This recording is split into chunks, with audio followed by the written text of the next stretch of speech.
سببش همین که بابای من حافظ بودند، پدرم هم حافظ بودند. من باید حافظ شوم بود. این کسب پدری است.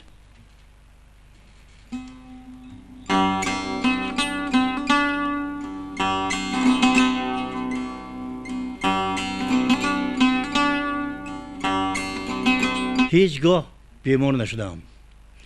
یگان نه دوشنبه به کار میکردم 24 سال بیمارخانه رفتیم، خوجند به هم نرفتیم.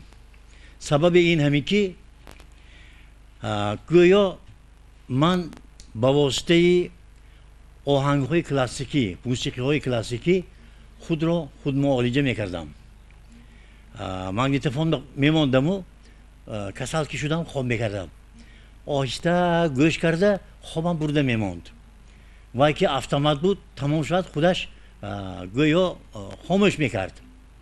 بعد از خواب خیزم من صحت بودم، رفتم میگرفتم تا حاضر همین خیر.